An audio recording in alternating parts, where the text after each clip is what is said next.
She had learned early that words could wound more deeply than silence. When the Duke spoke them, his voice calm and careless, they felt like a verdict already decided.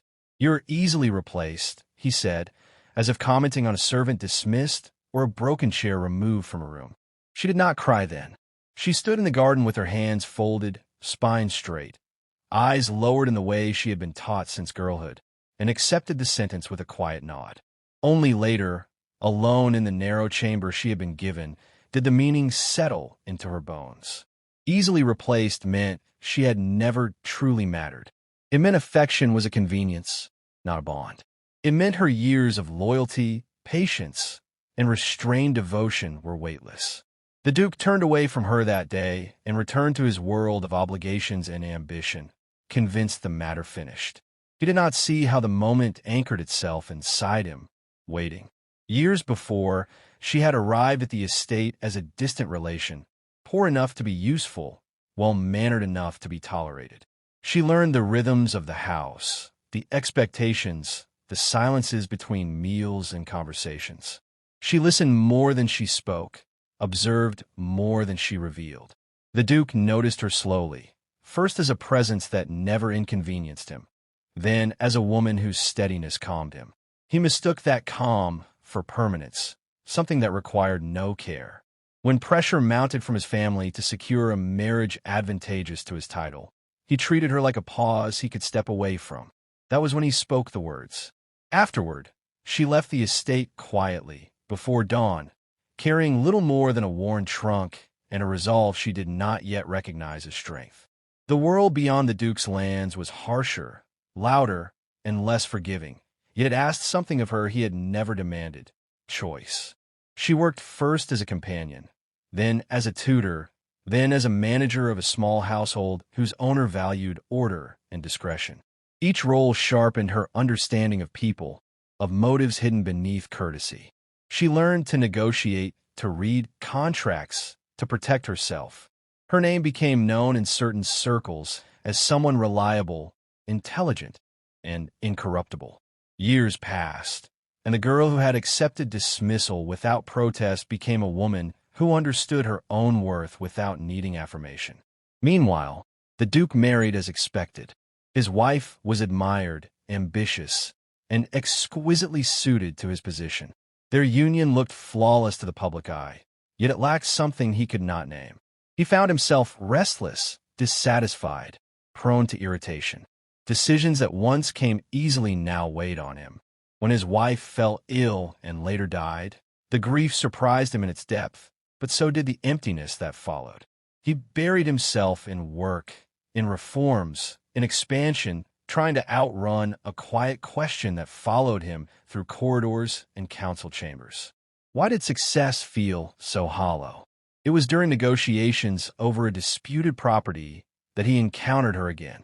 She entered the room with confidence, representing interests that opposed his own. He recognized her instantly, though years had refined her features and sharpened her gaze. She met his eyes without flinching. There was no accusation there, no longing, only professional calm.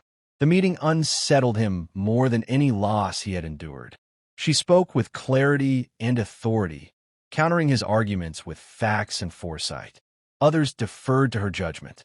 He realized, with an uncomfortable clarity, that she had not only survived without him, she had flourished. That night he slept poorly, memories rising unbidden. He recalled the ease with which he had dismissed her, the arrogance of certainty. Regret crept in, unfamiliar and persistent. He sought her out again under the guise of further discussion, then again, finding reasons to extend their conversations. She remained courteous, distant, unyielding. There was no bitterness in her restraint, which made it harder to bear. He began to understand the cost of his words, how they had shaped not only her departure, but his own character.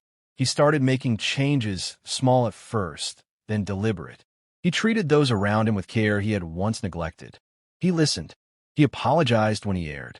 These acts did not erase the past, but they reshaped his future. Years passed, and his reputation shifted from formidable to just. Still, one debt remained unpaid. When he finally spoke to her of that day, he did not defend himself. He named his failure plainly, acknowledged the harm, and accepted that forgiveness was not owed. She listened, thoughtful, and told him she had built a life she valued, one that did not depend on his remorse. His relief and sorrow tangled together. He understood, then, that payment was not about reclaiming what was lost, but honoring it. He supported causes she championed, used his influence to open doors he had once closed, and ensured others were never dismissed as easily replaceable. The words he had spoken could not be undone, but their echo guided him. In accepting the cost, he finally learned the weight of what he had thrown away and why some lessons demand years to be paid in full. The second meeting did not soften her stance, but it deepened his awareness. She continued her work with precision, her days filled with correspondence, negotiations, and travel that carried her far beyond the narrow world she had once inhabited. Wherever she went, she carried herself with quiet authority, a reputation earned rather than granted. People listened when she spoke because she did not waste words. The Duke followed her progress from a distance, aware that any direct pursuit would be unwelcome. Instead, he watched how others relied on her judgment, how problems dissolved under her steady analysis. It humbled him to recognize that the qualities he had once taken for granted were the same qualities that now commanded respect. He began to question the assumptions that had guided him for years, especially the belief that power alone defined value. His estate prospered, yet his satisfaction came increasingly from moments of fairness rather than control. She, meanwhile, reflected occasionally on the past without pain. The memory of his words had lost their sharpness, becoming instead a marker of transformation. She understood now that dismissal had been a release disguised as cruelty. Without it, she might have remained small, contained by someone else's certainty. Her independence was not born of resentment, but necessity. And necessity had shaped her into someone she admired.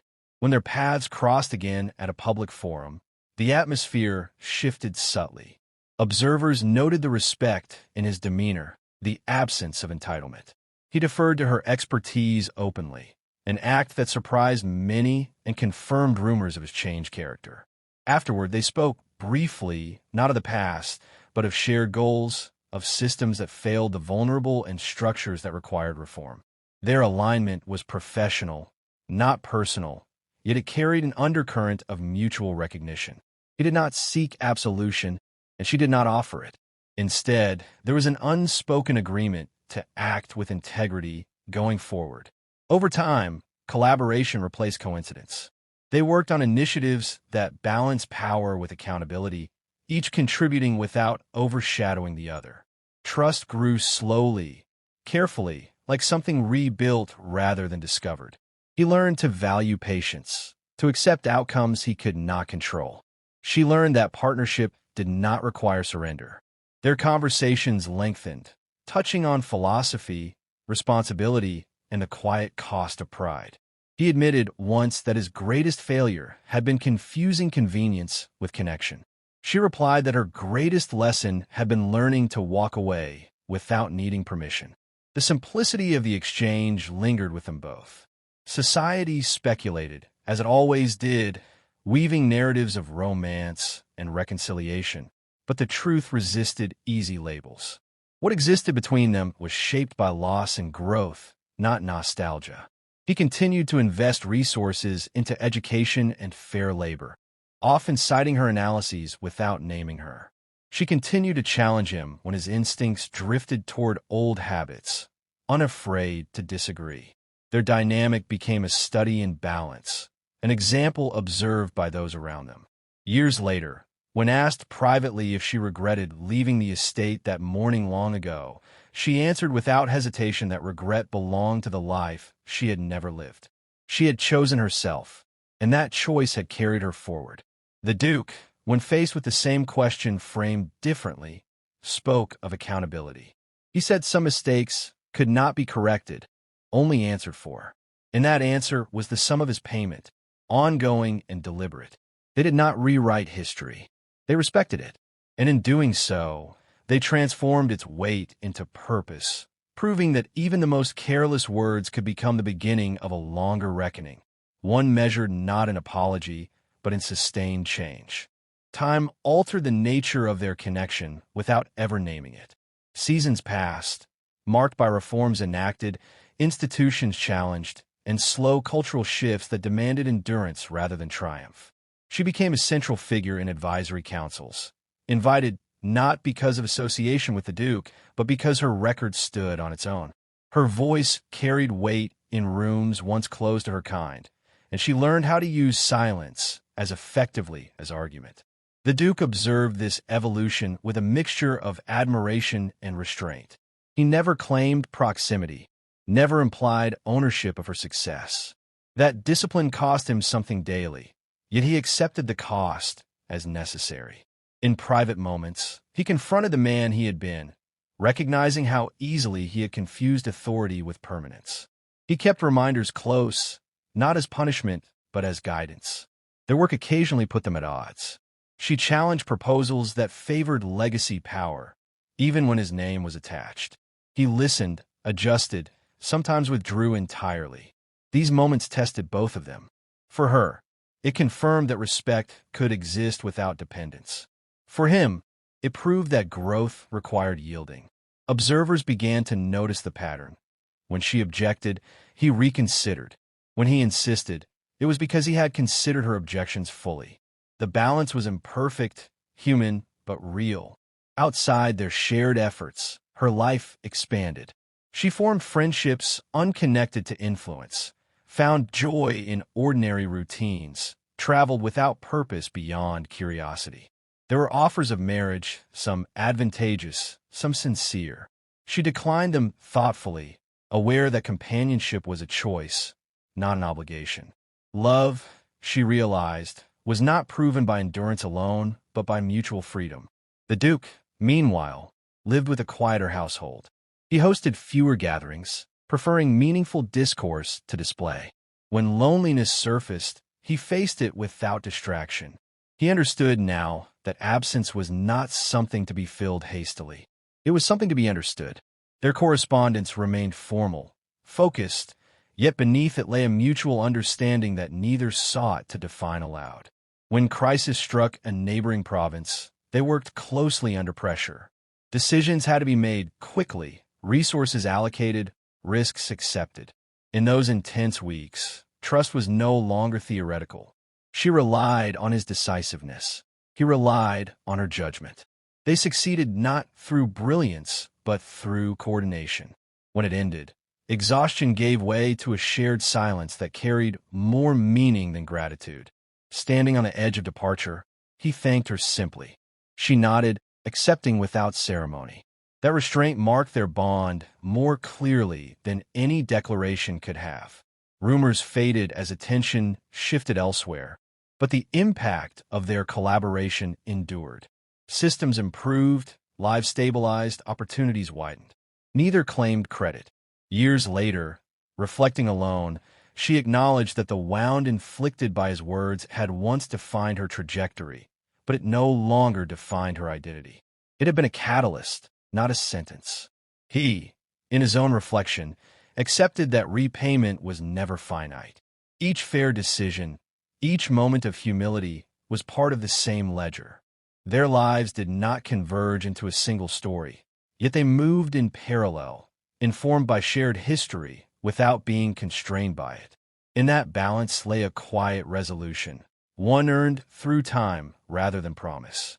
The fourth phase of their shared history unfolded without ceremony, defined less by meetings and more by influence felt at a distance. Her recommendations began shaping policy frameworks beyond the Duke's reach, adopted by councils that valued evidence over lineage. She was invited to speak, to teach, to advise, and with each engagement, she refined her philosophy. Power was most effective when it created room for others to stand. She resisted becoming a symbol, wary of narratives that simplified struggle into triumph. Instead, she focused on systems, believing that durability mattered more than applause. The Duke watched these developments with a sense of measured pride that he kept carefully contained. He understood the danger of attachment disguised as admiration. His role, as he saw it now, was to ensure the ground remained open, not to occupy it. When conflict arose between old families and emerging interests, he chose mediation over dominance, often citing principles she had articulated without attribution. This discretion was deliberate. He wanted the ideas to stand on their own, free of association with his name. Their paths diverged geographically for a time. She traveled to regions where infrastructure lagged and governance fractured under strain. There, she encountered resistance that tested her patience and resolve. Progress came slowly, measured in trust earned rather than victories claimed. She learned to listen across differences, to adapt language without diluting intent. Each challenge sharpened her capacity for empathy without compromising clarity. The Duke faced his own trials. A succession dispute threatened stability, drawing criticism from allies who expected forceful resolution. He chose restraint, inviting dialogue where confrontation would have been simpler. The decision cost him support in the short term, but preserved cohesion. In private, he acknowledged that years earlier he would have acted differently, valuing decisiveness over consequence. The change unsettled him, even as it affirmed his growth. When they corresponded again, it was brief and precise.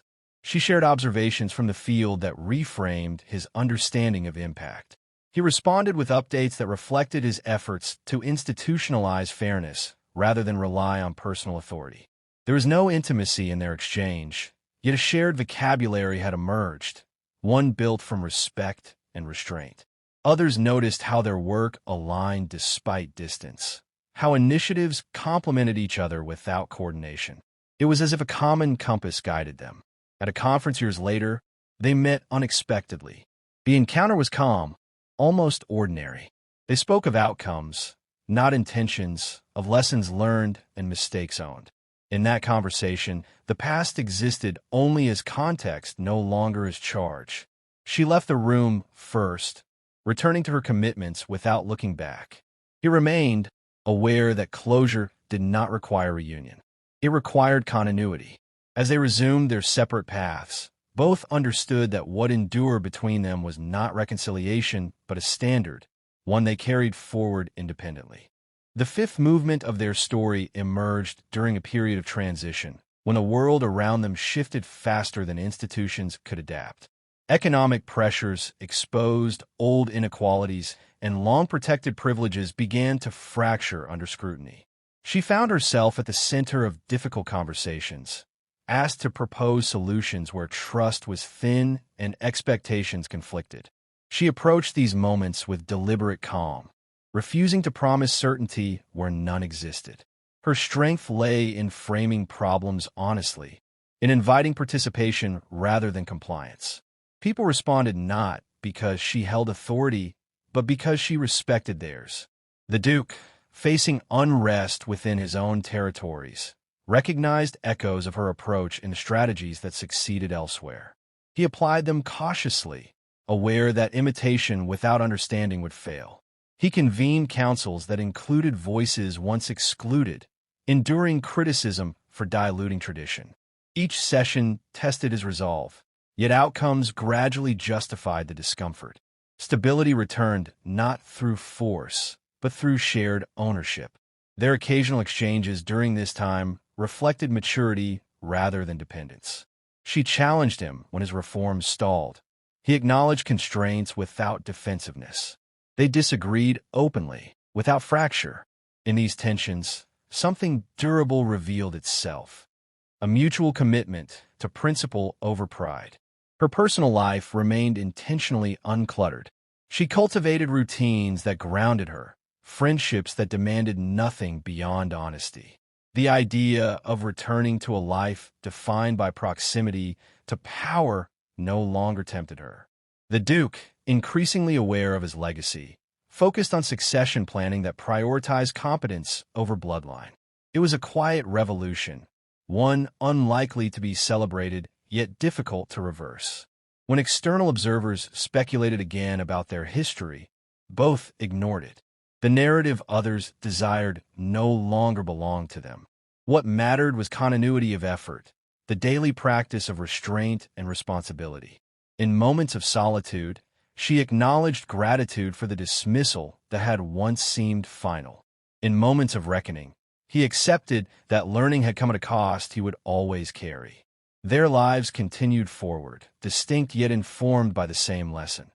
That true value is never easily replaced, and recognizing it too late does not absolve one of the work that follows. The sixth chapter unfolded with a quieter intensity, shaped by reflection rather than urgency. The world had absorbed many of the changes they had worked toward, and attention shifted to sustaining them. She took on the role of mentor more deliberately now, guiding those who reminded her of herself years earlier, capable yet overlooked.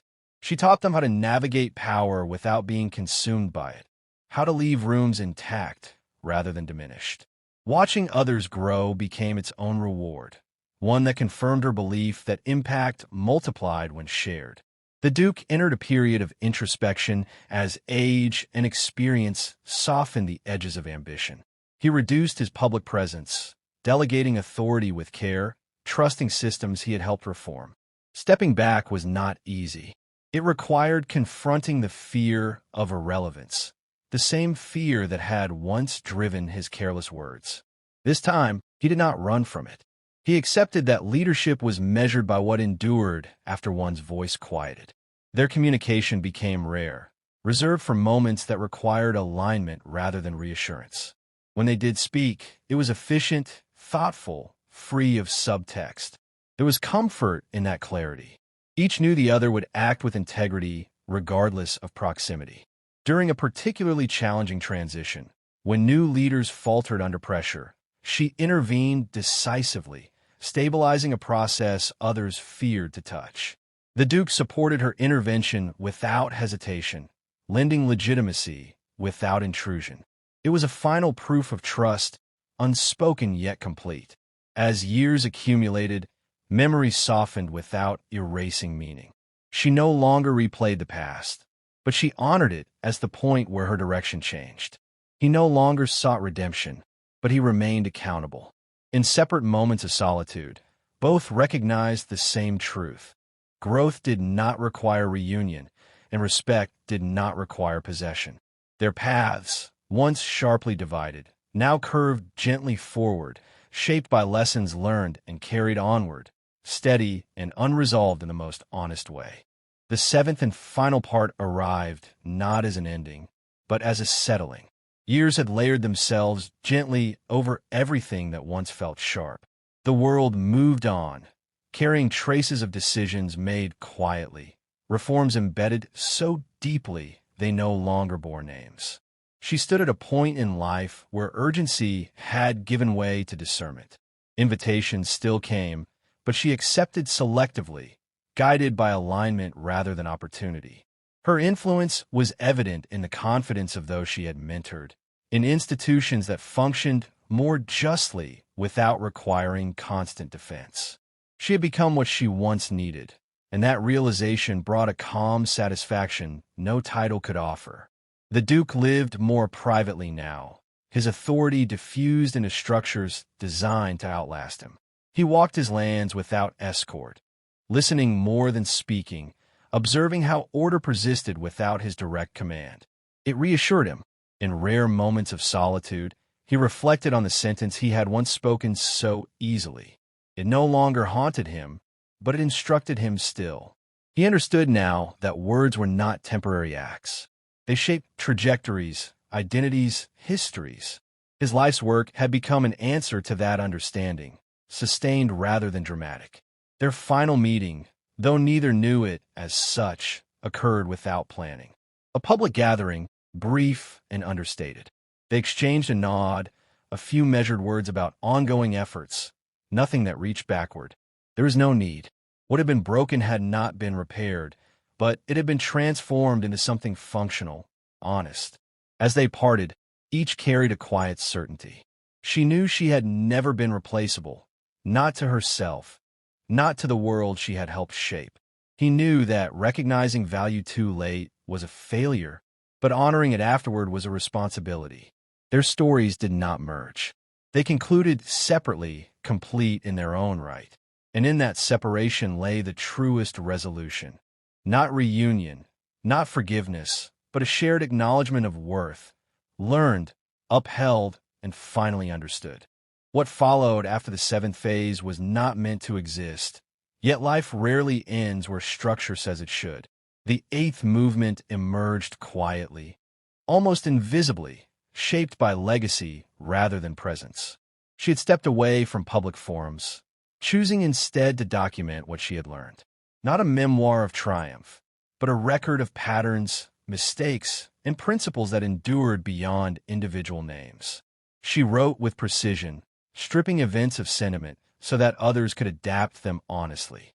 The work spread slowly, passed between educators, reformers, and administrators who recognized its value without needing endorsement. In that anonymity, she found freedom. Her identity was no longer attached to opposition, recovery, or growth. It simply existed. The Duke, nearing the end of his public life, ensured that the systems he helped shape were protected from reversal. He resisted the urge to finalize his story, knowing that permanence could not be commanded. Instead, he focused on transition, empowering successors who disagreed with him as often as they agreed. This choice unsettled many, but it secured continuity. In moments of reflection, he accepted that the most meaningful recognition would come after his absence, if at all. They did not meet again.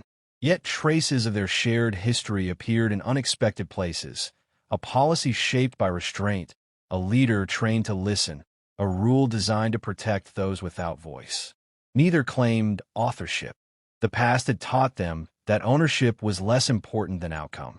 As time advanced, their names faded from conversation, but their influence remained embedded, functional, unremarkable in the best way. And in that quiet persistence, the final lesson settled fully. Value is not proven by being chosen, nor by being remembered, but by what continues to work when no one is watching.